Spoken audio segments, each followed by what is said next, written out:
ಚಿರತೆ ಆತಂಕದ ಮಧ್ಯೆ ಮಲೆಮಹದೇಶ್ವರ ಬೆಟ್ಟಕ್ಕೆ ಪಾದಯಾತ್ರೆ ಈಗ ಹೋಗ್ತಾನೆ ಇದ್ದಾರೆ ಜನ. ಚಿರತೆ ದಾಳಿಯನ್ನು ಲೆಕ್ಕಿಸದೆ ಸಾವಿರಾರು ಸಂಖ್ಯೆಯಲ್ಲಿ ಭಕ್ತರು ಪಾದಯಾತ್ರೆಯನ್ನು ಕೈಗೊಂಡಿದ್ದಾರೆ. ಅಪಾಯವನ್ನೂ ಕೂಡ ಲೆಕ್ಕಿಸದೆ ಕಾವೇರಿ ನದಿ ದಾಟಿ ಈಗ ಭಕ್ತರು ಮಲೆಮಹದೇಶ್ವರ ಬೆಟ್ಟಕ್ಕೆ ಹೋಗ್ತಾ ಇದ್ದಾರೆ. ಹಗ್ಗ ಹಿಡಿದು ನದಿ ದಾಟಿ ಮಾದಪ್ಪನ ಭಕ್ತರು ತೆರಳುತ್ತಾ ಇರೋದು. ಕನಕಪುರದ ಏಳಗಳ್ಳಿ ಸಂಗಮದಲ್ಲಿ ನದಿ ದಾಟಿ ಹೋಗ್ತಾ ಇದ್ದಾರೆ ಭಕ್ತರು. ಕಾಡಿನೊಳಗೆ ಗುಂಪು ಗುಂಪಾಗಿ ತೆರಳುವಂತೆ ಅರಣ್ಯಾಧಿಕಾರಿಗಳು ಸೂಚನೆಯನ್ನ ಕೊಟ್ಟಿದ್ದಾರೆ.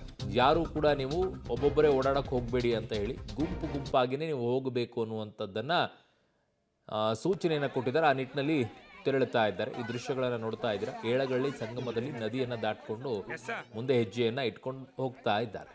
ಏಳಗಳ್ಳಿ ಸಮೀಪ ಇದೆ. ಆ ದೃಶ್ಯ ನೋಡ್ತಾ ಇದ್ದಾರೆ.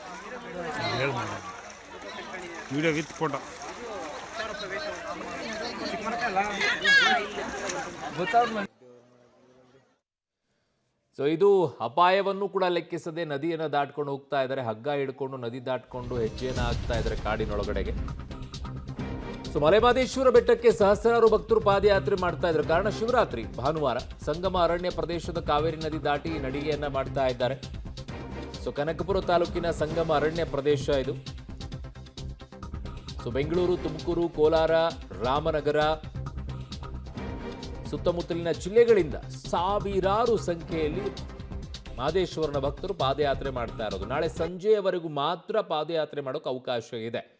ಅದಾದ ನಂತರ ಇಲ್ಲ ಅಂತ ಸ್ಪಷ್ಟವಾಗಿ ಹೇಳಿದ್ದಾರೆ. ಆಮೇಲೆ ಯಾರಿಗೂ ಕೂಡ ನಾವು ಇಲ್ಲಿ ಪರ್ಮಿಷನ್ ಅನ್ನು ಕೊಡೋದಿಲ್ಲ ಅಂತ ಹೇಳಿದ್ದಾರೆ. ಹಾಗಾಗಿ ಹೋಗಕ್ಕೆ ಹೋಗಬೇಡಿ, ಹೋದರೂ ಕೂಡ ನಿಮ್ಮನ್ನು ವಾಪಸ್ ಕಳಿಸುವಂಥ ಕೆಲಸ ಮಾಡ್ತಾರೆ. ಆ ನಿಟ್ಟಿನಲ್ಲಿ ಅರಣ್ಯ ಇಲಾಖೆಯವರು ಈಗಾಗಲೇ ಸೂಚನೆಯನ್ನು ಕೂಡ ಕೊಟ್ಟಿದ್ದಾರೆ. ನೋಡ್ತಾ ಇದ್ದೀರಾ ದೃಶ್ಯಾವಳಿಗಳಲ್ಲಿ ಸಂಗಮದ ಬಳಿ. ಗುಂಪು ಗುಂಪಾಗಿಯೇ ಹೋಗಕ್ಕೆ ಹೇಳಿದ್ದಾರೆ. ಕಾಡನ್ನು ದಾಟಬೇಕಾದ್ರೂ ಕೂಡ ಗುಂಪು ಗುಂಪಾಗಿಯೇ ಕಾಡನ್ನು ದಾಟಿ ಅಂತಲೂ ಹೇಳಿದ್ದಾರೆ.